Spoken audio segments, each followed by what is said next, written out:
Welcome to Democracy Now!, democracynow.org, the War and Peace Report. I'm Amy Goodman.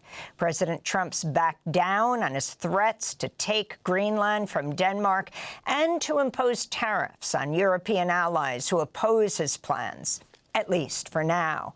After a dramatic day at the World Economic Forum in Davos, Switzerland, Trump announced the framework of a future deal had been reached for Greenland and the entire Arctic region. Trump's comment came after he met with NATO Secretary General Mark Rutte. Details of the framework have not been made public. Trump said the deal would involve the United States getting mineral rights and for Greenland to be used for Trump's proposed Golden Dome missile defense system. Trump was questioned about the deal last night. Does it still include the United States having ownership of Greenland like you said you wanted? It's a long-term deal. It's the ultimate long-term deal. The Greenlandic politician Anja Chemnitz, who serves in the Danish parliament, criticized Trump's deal. She said, quote, NATO in no case has the right to negotiate on anything without us, Greenland. Nothing about us without us, she said. During a major speech to the World Economic Forum earlier on Wednesday, Trump repeatedly called Greenland Iceland. Today, the heads of all 27 European Union nations are meeting in Brussels for what's being described as an extraordinary summit. President Trump hosted a signing ceremony today in Davos for his so-called Board of Peace. Some 35 countries have agreed to sign on to the project, but many critics fear the board could undermine the United Nations. Trump will serve as the board's chair indefinitely and have veto power over all the board's decisions. He's asking countries to pay $1 billion for a permanent spot on the board. Trump initially proposed the board to oversee Gaza, but he now envisions a much broader mission. Once this board is completely formed, we can do pretty much whatever we want to do, and we'll do it in conjunction with the United Nations. You know, I've always said the United Nations has got tremendous potential, has not used it. On the 8 wars that I ended, I never spoke to the United Nations about any of them. And you would think that I should have. You would think they could have done those 8 wars, but they couldn't have, and they tried, I guess, in some of them, but they didn't try hard enough. Countries that have joined the board so far include many right-wing or authoritarian governments, including Argentina, Azerbaijan, Bahrain, Belarus, Egypt, Indonesia, Morocco, Saudi Arabia, Turkey, and the United Arab Emirates. Hungary is the only European country to sign on. France, Norway, Slovenia, Sweden, and the United Kingdom have all said they will not join. Trump has invited Israeli Prime Minister Benjamin Netanyahu and Russian President Vladimir Putin to join the Board of Peace. The Israeli press reports Netanyahu opted not to fly to Switzerland out of fear he would be arrested for war crimes. During the Board of Peace ceremony, Trump also suggested a settlement on the Ukraine war is, quote, coming very soon, unquote. Israeli attacks on Gaza killed at least 11 Palestinians Wednesday, including 3 journalists who were working with the Egyptian Committee for Gaza Relief. Mohammed Keshta, Abdul Rauf Shath, and Anas Ghunaim were killed when an Israeli missile struck their vehicle. Shath was a contributor to CBS News and Agence France Presse. He just got married within the last weeks. Mohammed Mansour of the Egyptian Committee for Gaza Relief condemned Israel's attack on the journalists.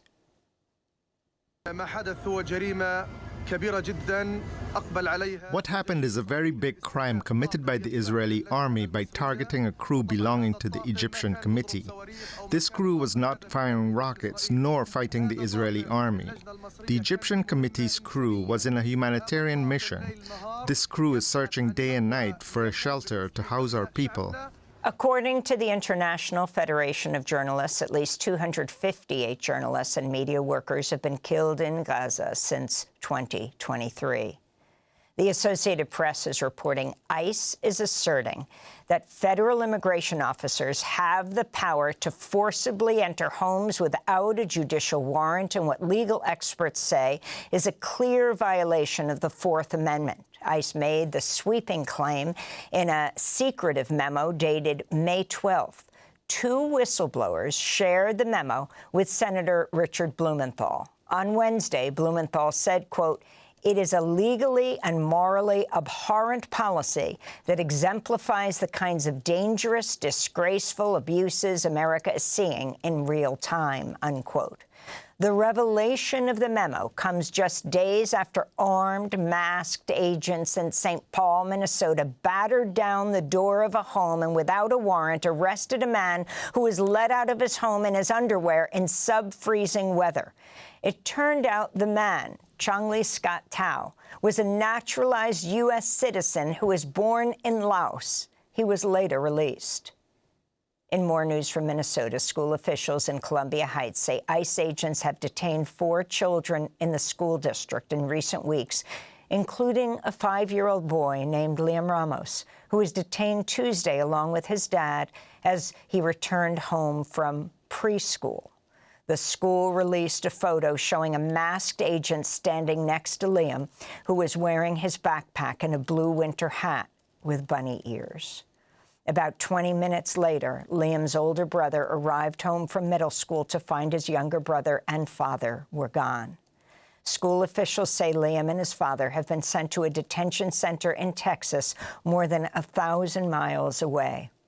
School officials also say ICE agents tried to use Liam as bait by asking him to ring the bell to his home to help agents detain additional people.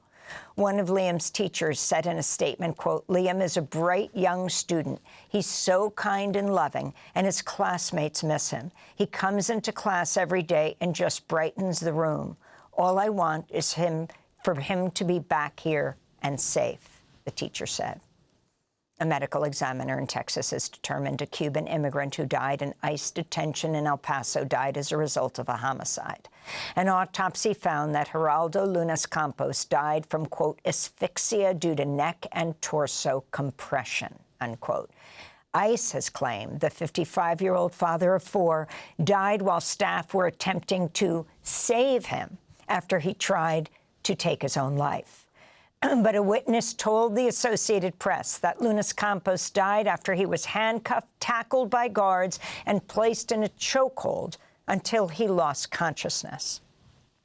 The Washington Post has revealed the Department of Homeland Security is now attempting to deport 2 men who witnessed Lunas Campos's death.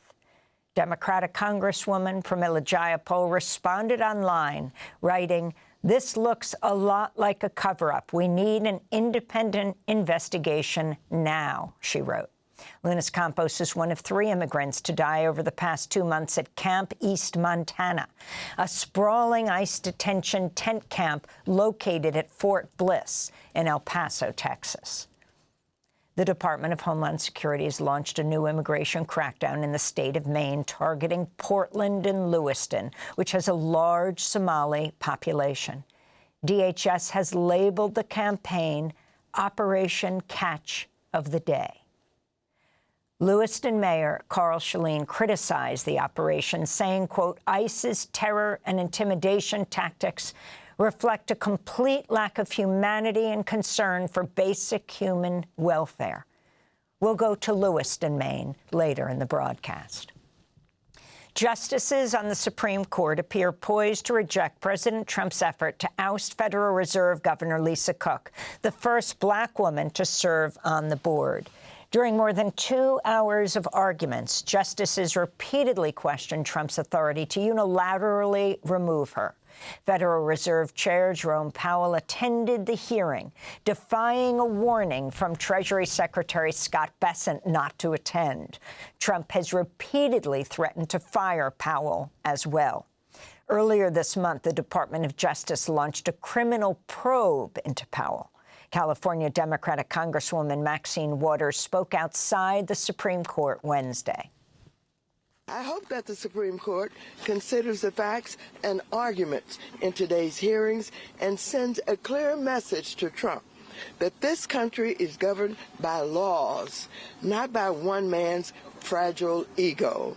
The Fed does not belong to Donald Trump. It belongs to the American people. The House Oversight Committee has voted to hold former President Bill Clinton and former Secretary of State Hillary Clinton in contempt of Congress for refusing to comply with a subpoena to testify as part of a congressional probe into the late sex offender Jeffrey Epstein. 9 Democrats on the House panel voted with Republicans to hold Bill Clinton in contempt. According to flight logs, Bill Clinton took 4 international trips on Epstein's private jet. Meanwhile, the House committee has also announced it will depose Epstein's co-conspirator, Ghislaine Maxwell, on February 9th as part of its probe. She's currently serving a 20-year sentence on sex trafficking charges. This all comes as pressure grows on the Department of Justice to fully release its Epstein files. So far, less than 1% of the files have been made public. A Texas jury has acquitted former school police officer Adrian Gonzalez in the first trial over the police response to the 2022 Uvalde school shooting in which a gunman killed 19 children and 2 teachers in their classrooms. Gonzalez had been charged with 29 counts of child endangerment for deciding not to immediately enter Robb Elementary School to confront the gunman. And Chile's far-right president-elect, José Antonio Cast, has named 2 lawyers who once represented U.S.-backed dictator Augusto Pinochet to serve in his cabinet. Pinochet ruled Chile from 1973 to 1990. One of the lawyers, Fernando Rabat, has been tapped to head Chile's Justice and Human Rights Ministry. The other, Fernando Barros, will serve as defense minister. Cast has openly praised Pinochet and is the son of a Nazi who fled Germany after World War II. Human rights groups criticize the selections. The Association of Relatives of Detained and Disappeared Persons wrote last week, quote, "It constitutes a direct offense to the memory of the victims of the dictatorship and their families. It reaffirms a history of apologizing for the dictatorship and a commitment to impunity," unquote.